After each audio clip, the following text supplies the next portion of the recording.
Okay, let me hear it. Eric, the Big E Arnold here.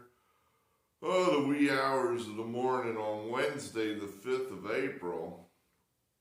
And it's been a one-sided ass-kicking so far in the MLB versus Eric Arnold sweepstakes, as we've been just whooping ass so far here in the opening stages of the 23 MLB season.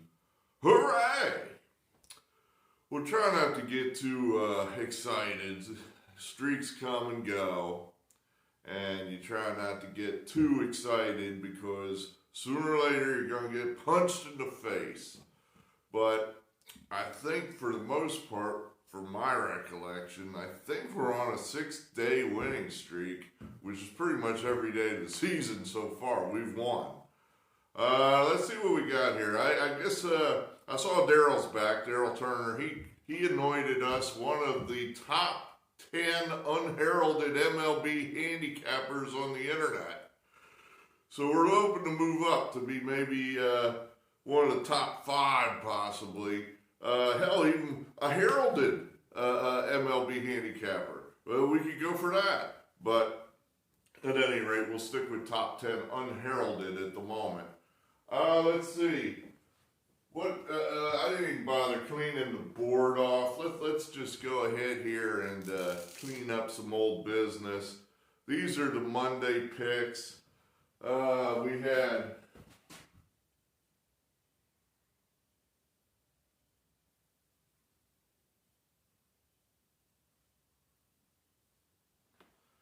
There, I threw that down there for you. That's probably our worst day so far, and we still eked out a small profit on Monday. Failing with the Cubs. That was close. We almost got that one. Feeling huge with the Phillies on Monday. Pirates winner. That was a nice one. Close, but we got it. Blue Jays never close. That was a bad one. And then Orioles and Angels, both easy winners. So good, and that was probably our worst day all season. So Tuesday, there was no video because I had a funeral I had to attend to today.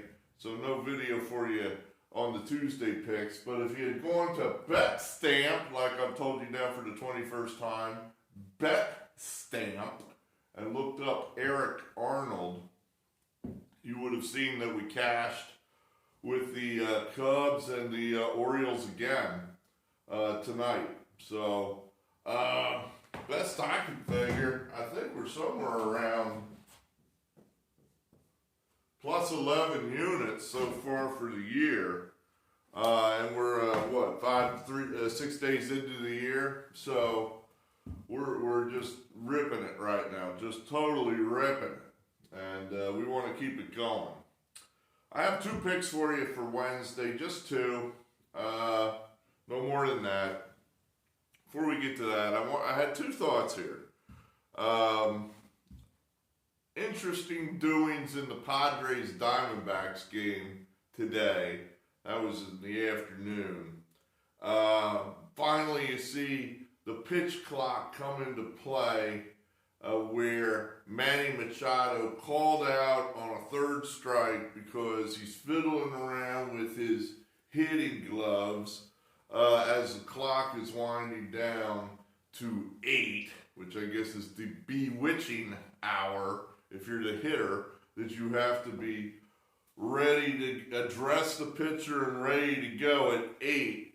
Now, I guess they've done this I've thought about why can't they just put it all on the pitcher, but I'm guessing it's a player safety issue. In other words, if he's dicking around with his batting gloves, they don't want the pitcher quick pitching him, not because they give a shit about the hitter. They're afraid if the pitch gets away, smashes him in the face, then they might have a legal issue on their hands where the union will file grievances and say, your rules are stupid. I mean, our guy just got killed by a pitch because you're letting the pitchers quick pitch these guys when they're not looking. So that's why they're bringing the hitter into this too. and saying if you're not ready to hit by 8 seconds, it's a strike. So Machado was dicking around, and then he was calling for time, which I guess the umpire, see, that's where I'm a little unclear on what that means. It's like, if I ask for time, the umpire doesn't grant it ever? Or does he only do it if he likes me? Or how does that work? Because I have seen the umpires do that where they'll say, okay, time, I got a bug in my eye. That's not fair. I want time. And is the umpire obligated to give time? Is he told never to give time? So that part's a little unclear to me, and I'm sure it was unclear to Machado. Now, he's a whiner. He's a guy that, I would argue he cost his team the game today because he gets kicked out in the first inning, and without him, the team goes on to lose a close game. He should have been in the game. But, that's Manny Machado for you. So that just reinforces my opinion of the Padres as lots of stars, overvalued. Be careful how you play that team. Another thought was the Diamondbacks look like an interesting play in that a lot of players that are young and fast and you've never heard of them, and there might be some value on that team. I've been wanting to see a team that's going to try to take advantage of these new rules and play some 80s style baseball. And I saw a little bit of it in those highlights of the Diamondback Padre game today. These guys played good defense. The Padres played bad defense.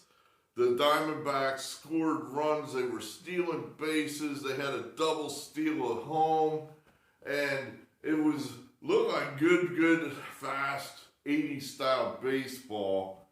And that's what we're looking for to bet on. So, we'll pay attention to the Diamondbacks going forward. Another key point, I thought. Entering this season, I thought the Cardinals were the best team in baseball. Now I've seen something that makes me go, I don't know. This is not good. Key play in the game tonight against the Braves. They're down 3 runs. They got 2 guys on base, first and second, 2 outs. Tying run at the plate. He lines a single to right field. The man on second, Tyler O'Neill, gets thrown out at the plate. Inning over, it's still 4-1. The manager blamed Tyler O'Neill, blamed him publicly for not hustling and not scoring that run. That is unusual. It's not unusual that sort of blame happens. It's unusual it's done publicly, where he calls him out in the post-game press conference. We're 6 games into the season, man, and you're calling out your players in a press conference? This is a rookie manager, and this just struck me as fantastical. Now, I watched the play, and I don't know. I mean, Tyler O'Neill is one of these roided up guys that's so muscle bound that, he's never going to be a gazelle out there. He looked to me like he was running as fast as he could without tearing a muscle. It certainly wasn't that fast, and it really, I could see where the manager might have said to himself, well, that wasn't exactly busting ass there. But, it wasn't complete lazy, give no effort either. And O'Neill's comments back to the manager, these guys are talking to each other through the press. Very unusual. Was basically, go fuck yourself. He says, I'm out there grinding, busting my ass. It's like, well, that's debatable, sir.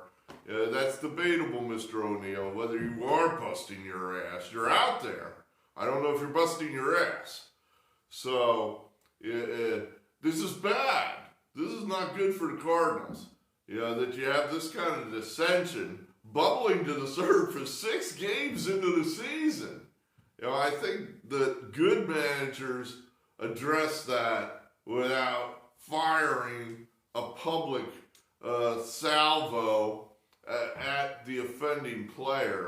you're 6 games into the season. I don't know. It's way, way too soon for that kind of stuff, that kind of message sending. So I'm going to be careful with how I deal with the Cardinals. I think this is part of how you handicap. You got to be ready to make adjustments. In other words, I think the Cardinals are the best team in baseball. Now I'm not so sure. So, clearly it looks to me at the moment the Braves seem to be better than the Cardinals. Now, over the long haul, will that pan out? We don't know. But the Braves are playing real well right now. Okay, those are my thoughts. Now, let's get to the picks. That's what you're here for. That's what you want to know, right? Oh, Jesus.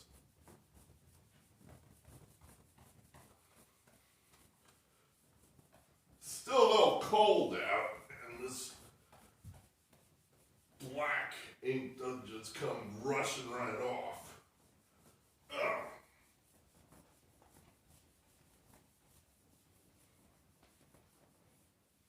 That's pretty good. All right. We're going to go here with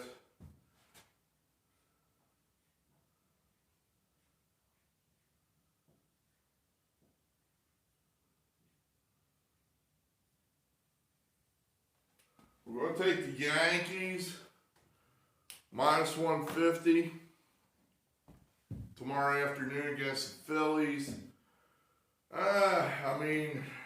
I'm not crazy about this one, but we went ahead and we did it. I think the Yankees are better than the Phillies, especially right now without Bryce Harper. Aaron Nola has historically been terrible on the road. He's just coming off another Aaron Nola special down in Houston or Dallas, where he was given a 4-0 lead against Jacob deGrom, and he blew it. Blue sky high. Was it 5-0? I forget. It might have been 5-0. It was 5-0. A 5-0 lead against Jacob deGrom, you got to put that in your pocket. That's a win. You can't give that away. But he did. And he's had a knack of doing that sort of thing throughout his career. You don't necessarily get good value when you bet Aaron Nola. So, Garrett Cole is, I think, starting to solidify himself a little bit with the Yankees. Coming from Houston in the Spider Tack days, the price on Garrett Cole is just crazy stupid high, and you got no value. Now, I think, as he's no longer the super dominant pitcher anymore, he's just good. The number's a little more in line with what he is. So there's some value there. You're only laying 150 here with the Yankees' best pitcher. They're a better team than the Phillies. They're at home. I think they have an advantage in the starting pitching. I think you got some value there with the Yankees. And the Phillies, they're coming off a win tonight. Home opener tomorrow, tomorrow. This is the wee hours of Wednesday. Thursday afternoon, they're opening up at home. Everybody's going to be wanting to shake their hand and tell them how great they are, and thanks for getting to the World Series, and et cetera, et cetera, et cetera. Even they got their one win. So, no one's going to beat them up too hard. It'll be like, okay, now the season starts. Let's go. We love you. Great. Let's, they're looking ahead to that. They're not really focusing on Garrett Cole. I think this is going to be kind of a giveaway game for the Phillies. And we're going to say that some of these Yankee sluggers get to Nola and take him out of there, whether it be Judge or Stanton or any of the others. And the Yankees go ahead and get this one. So, not a hateful price, minus 150. So, we're going with that.